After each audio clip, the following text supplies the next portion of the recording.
Thank you for joining us on this episode of MSP 1337, a podcast dedicated to helping MSPs and their clients navigate cybersecurity. Cybersecurity is a journey, but it doesn't mean you have to travel alone. I'm your host, Chris Johnson, and before we get started, I would like to take a moment to thank our sponsor, IT Pro TV. Looking to keep your techs up to date with the latest IT skills without having to pay for pricey conferences and boot camps? Online IT training is the answer, and IT Pro TV is the market leader. IT Pro TV, online IT training that's so engaging, it's binge-worthy. Now on with the show.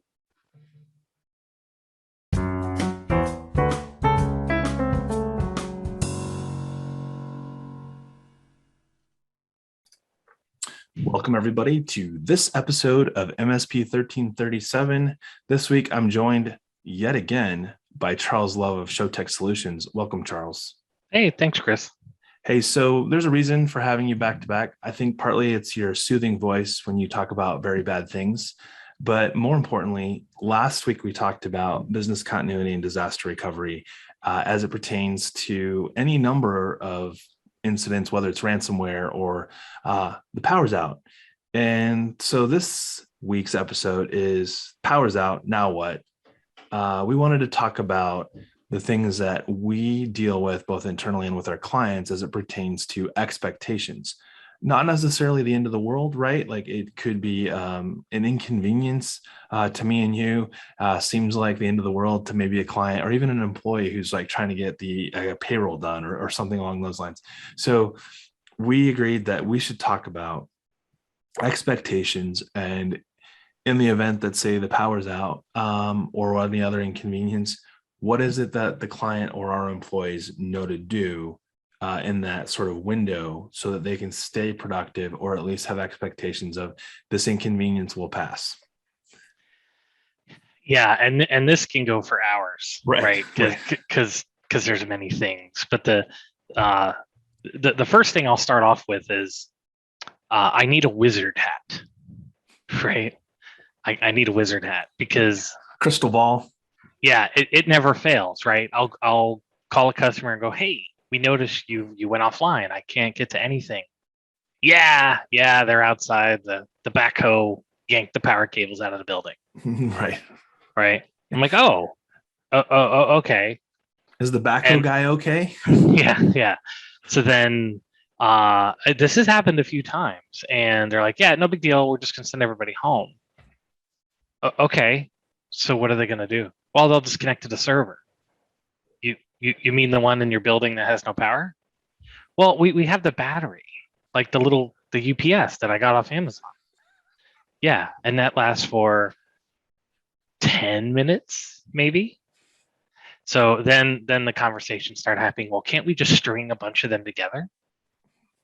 Like, and then put a light bulb on the end, let us know when it's still working.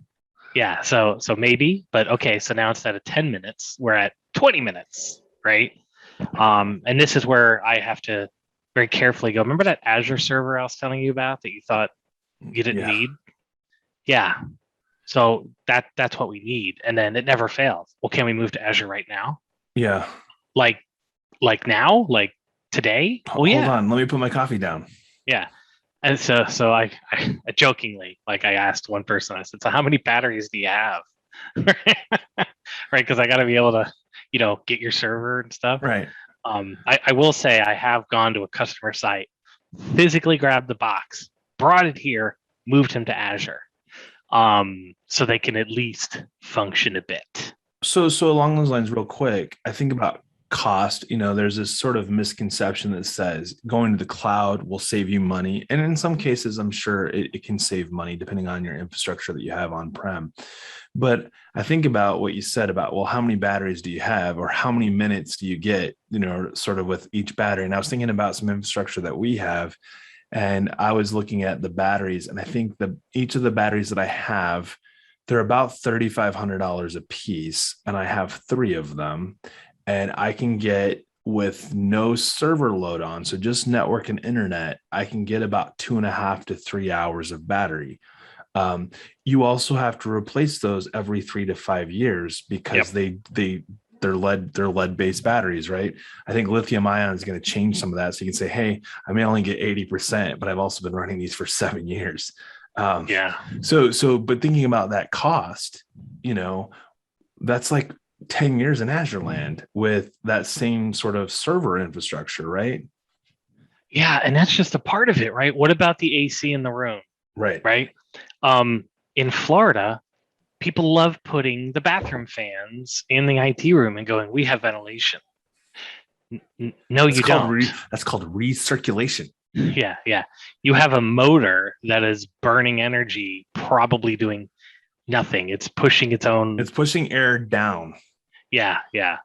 Man, it's just nobody thinks about what it costs to have that room, right? So you got the square footage of that room, you got the power to that room.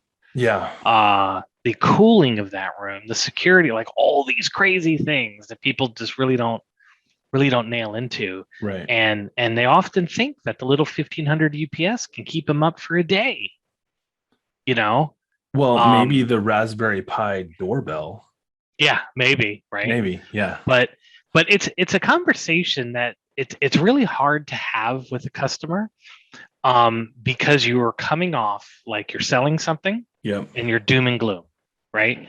So we'll often ask a customer, all right, how long can you be down, right? And the answer is typically, an hour. Just after a day, I'm going to get a little antsy, right? Right.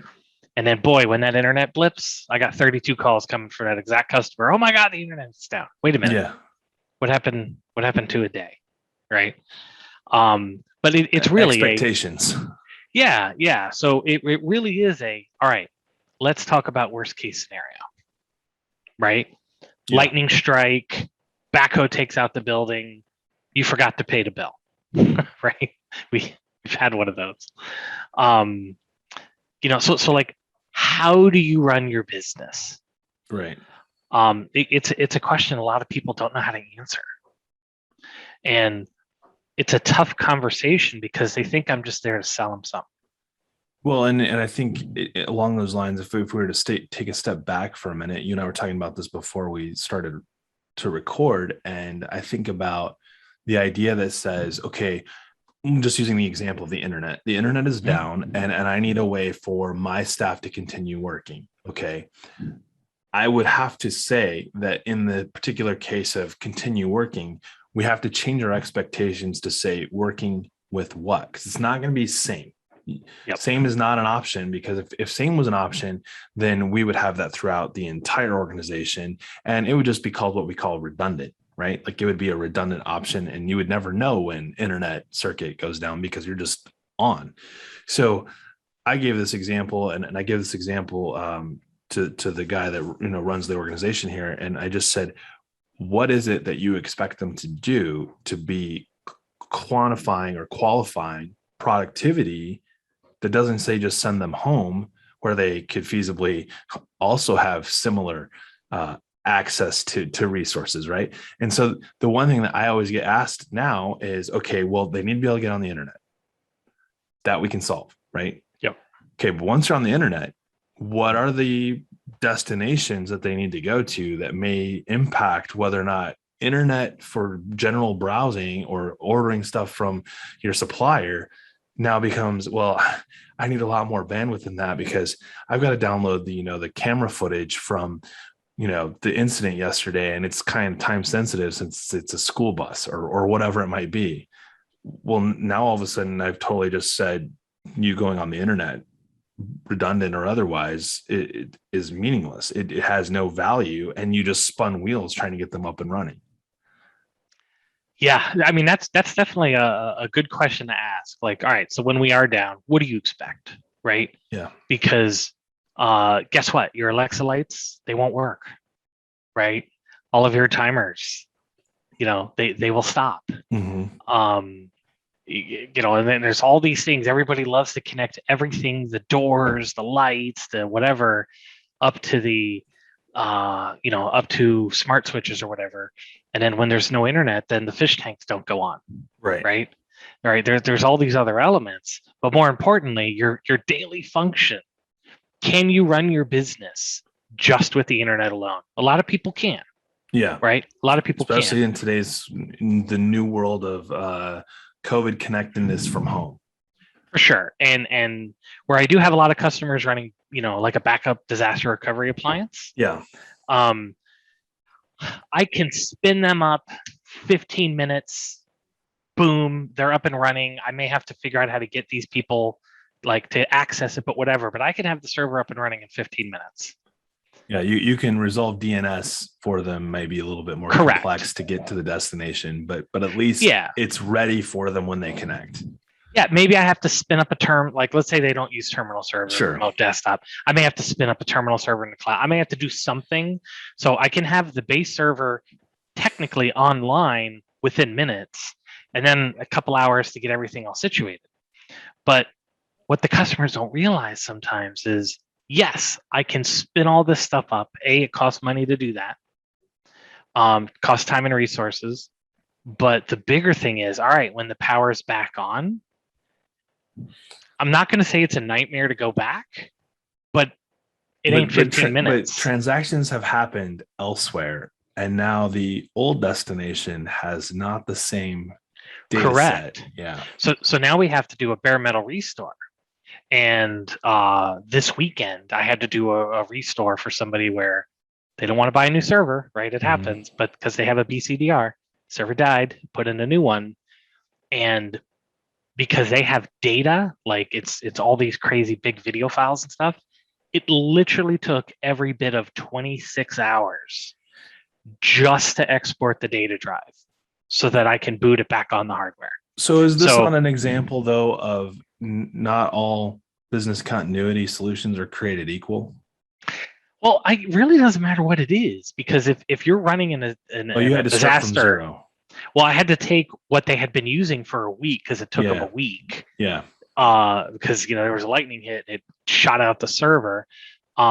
But to rewind, or however to put on new hardware, right? You're putting on new hardware. You essentially have a operating system, and now you're having to bring it up to what was happening out in the cloud. Correct. So I guess the thing that was going through my head is we just had a power outage, and it happens to be really bad. It's going to be 2 days because we're in the hurricane zone.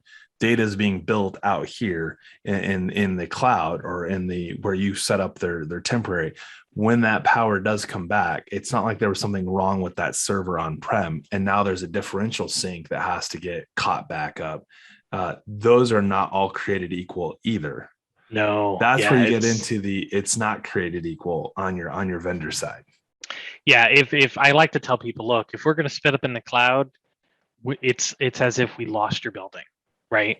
And when your building is back, then there's a big project to get you back up and running, unless you don't care about the data you've changed. Sure. Right. If you don't care about, and I've had that once or twice, it was nice. Oh, you don't care about it? Cool. Shut it down, boot it up. Yeah. Start over. We're back to Friday. It was great. Right. Yep. But not everybody is that fortunate. But yeah, there's a lot of misconceptions about when the power's out, or even the internet. Right. Right. It's the calls about, hey, I'm home. How do I print? I don't know. How do you print? Right. Do I have a printer? Do you use cursive, or is it truly print? Right. So we actually had that a few weeks ago, where they always work from home, but the in this case, it was just the internet was out at the customer, and we were able to get their server online, but now they can't print. They can't print the checks, and it was important because it was check day. It's payday. Yeah, but the building was having an issue, so you can't do that. So now it's like, oh, well, I have a printer in my office. Okay, but you're in Utah. I'm in Florida. I can't just mosey on down. We still have the same problem, right? Like, but if I USB connect it, how does that talk to the office that doesn't have internet? Well, and funny you say that, because we had that conversation as well. Like, hey, all right, let's look at the back of the printer. All right, there's a little square thing. All right, cool. That's USB A or B. I forget what it is. The trapezoid. So the next question is, do you have a USB cable? Right. What's that? Right. You know how hard it is to find A to B? Well, they don't even come with the cables anymore. Even, I mean, actually, that's one that I would argue that if you ordered one that supports that, usually it still comes with one of those cables. But Yeah, they but you probably threw it away. That's also true, especially if it had network connectivity. Right. I have, I don't know, 15 cat litter bins in my garage full of random cables that I've collected that I've never looked at. You should probably stop feeding that stuff to your cat. Yeah. But there's all these things. And then, okay, so maybe we Amazon it and I got to wait 2 days.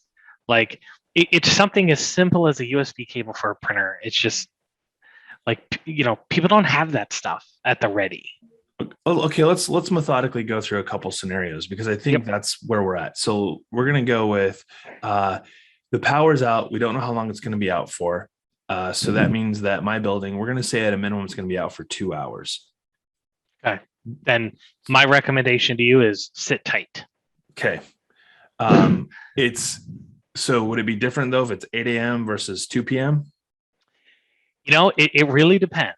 When the power is out, the physical power is out, usually you get a pretty good estimate from the power company, especially down here in Tampa. Yeah. I often joke that because they told you it'll be up by 10, they're sitting there waiting 9:50, 10. Okay, click. Right. Yeah. But sometimes I see 2 hours and then it turns into 6 and it turns into 8. Right. And I guess part of that is tied to, when power goes out, is it tied to some sort of anomaly, or is it tied to power plant decided to do maintenance? They're doing a rolling blackout, or they're doing, any number of things. So it's more of like, we're going to be down for a window. So the reason I was asking that, so let's take it further. We don't know when it's going to come back up. At this point, we're thinking it's probably going to be somewhere between 2 and 4 hours. And we just came back from lunch. Now what? Hopefully you have had this conversation with the customer ahead of time, right? I guess that's what I'm trying to drive. That's the path I'm taking this down, is that I want you to sort of give me the answers that you're saying, that because, we're ShowTech and we've sat with you, client X, these are the things that we've already put together. Call it the powers out binder, if you will. Yep. This is the scenario. And I think there's probably about 3 that we should go through that I think are right in line with this, that have different outcomes. So this one is the power's out and we're in the 2 to 4 hour window. We came back from lunch. Now what?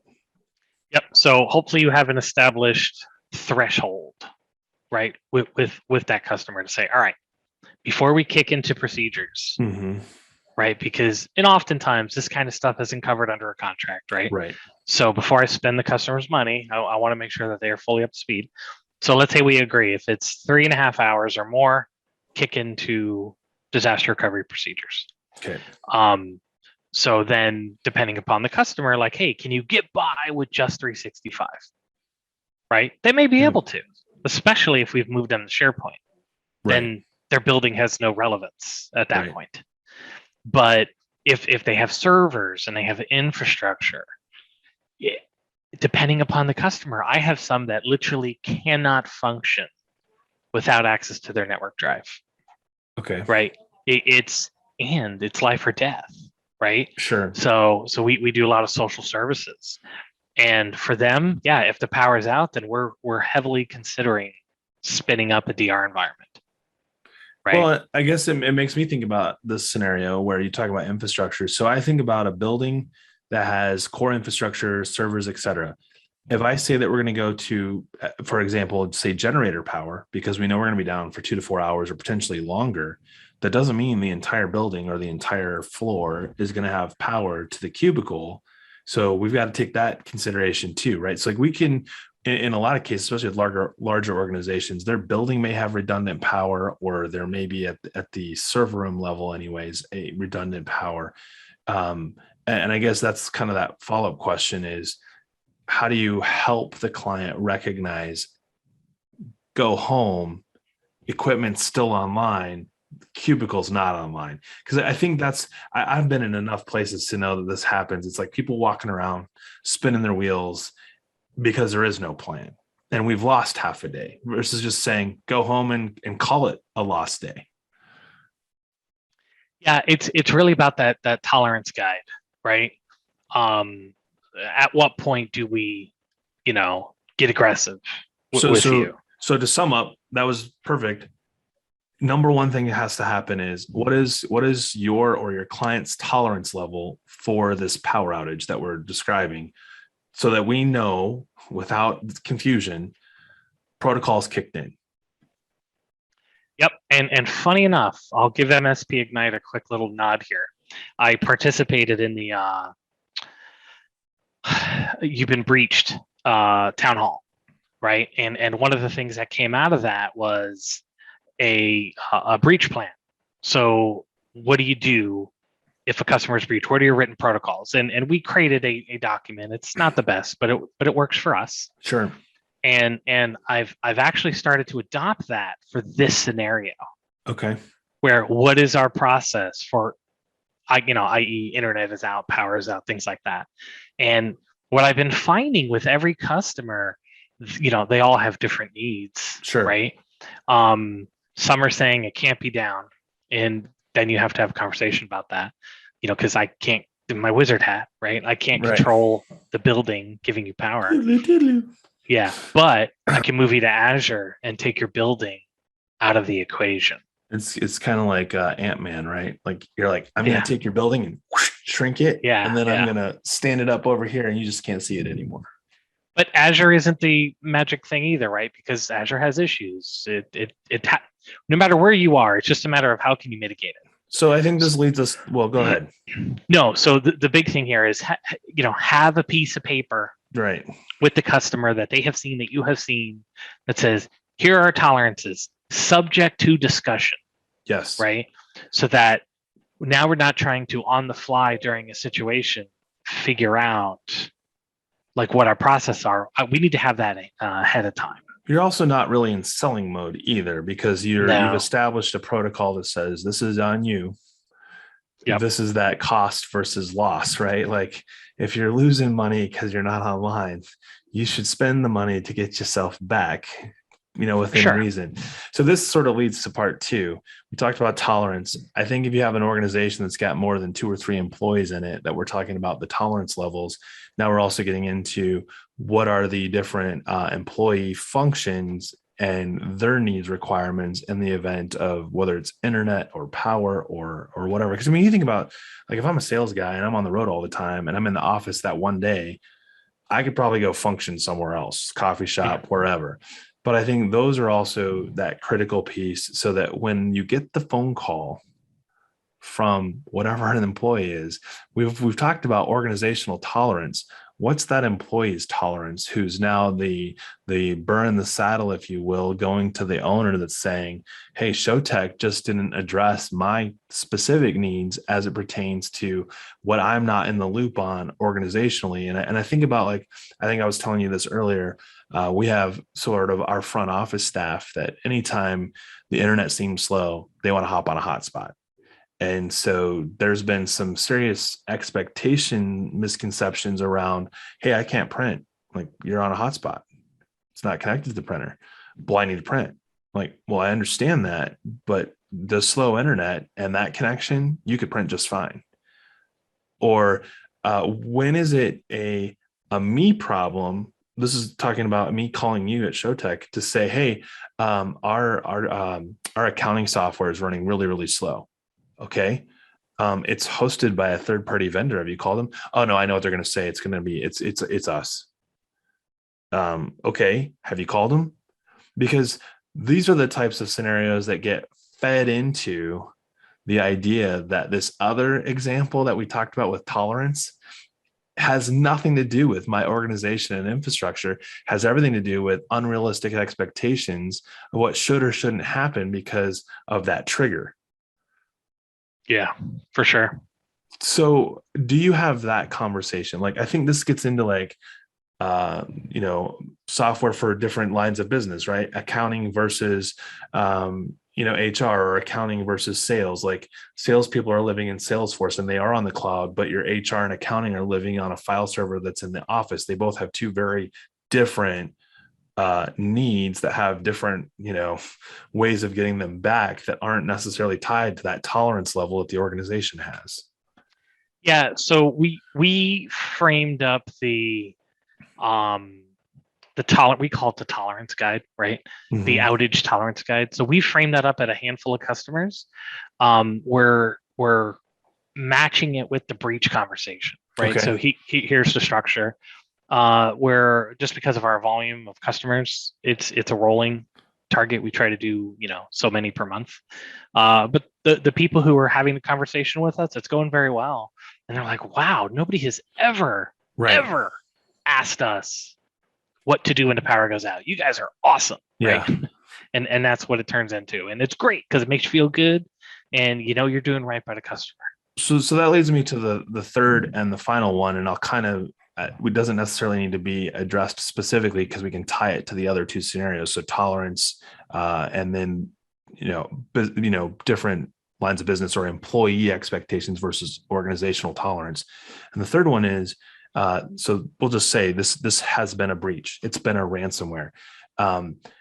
This changes dramatically. So I want to like sort of tee it off with, do you have sort of a cheat sheet that says we're on the same page with this is the type of event? So the power's out because cables were cut is different than the internet company is having sort of like an anomaly, right? Like we would adjust accordingly. And then of course the second one is the power really is out. We don't know how long it's going to be, more natural disaster type things like we had a hurricane or flooding or the roads out, whatever.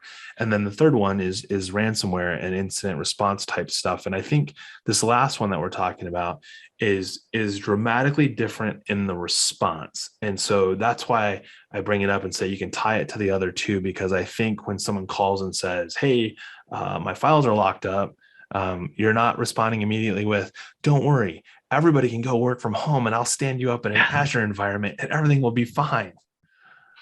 Yeah. That's kind of loaded there. Sorry. Yeah. I mean, it's all conversations to have, and you got to be with the key people in the company, right? Where a lot of times the receptionist or the office admin may be our main contact. Yeah. These conversations have to be had at the top level. Sure. And so I think it comes back to sort of the key to this conversation is that all of these scenarios that we're talking about are to prepare for scenarios we don't know about, right? Yeah. Power, I can predict the outcome of a power outage and impact on business to a degree. Obviously, ransomware, that's different. And some of those other things, like the longer we're down, I don't have a clear picture anymore of what that's doing to your organization. I can only give you sort of metrics that help you as the client make decisions around where do you want us to take you? Because even though I want to make a recommendation that says we should preemptively already have infrastructure dialed in outside of, because that's the bottom line. You can only pay for so much power. Yep. You have redundancy out there in the cloud space that you will never have in your office space, period. Yeah, for sure. All right. Well, any parting thoughts before we wrap this up? One more thing is during this nightmare of a chip shortage, the one tip that I think everyone should hear is make sure you have stuff, right? Make sure you have at least a couple of emergency pieces, because you mean like extra switches, extra hardware laying around? Yes. Yeah. So switches right now are very hard to get, the ones that we like. Yep. I can relate to that. It's typically a 2-month lead time, right? Yeah. Yep. So I have a stack of stuff I've collected over the years and I'll bring it there, but man, PoE switches are very hard to find. Yeah. Just make sure that if you have a customer where, if they did get a lightning hit and or whatever your disaster in your locale is. Yeah. But if something did take out equipment, how fast can you get it? Even if I can, dare I say, buy it on Amazon and get it in 2 days, is that even enough? Well, I can tell you on the Amazon one, I had to pick up a couple Netgear switches, and it was like every time I put them in the cart and made my purchase order to get it done, the switches were gone. Like, so Yeah. eventually I ended up spending like 3 times the dollar amount on switches to get them in a reasonable amount of time. And just to continue on that thought, those of you that are listening, most of you know that I work for a school district, and we had a power surge. So power went out, power came back. That surge, it took out 3 projectors. You think like no big deal. Amazon, Best Buy, you can go get a projector.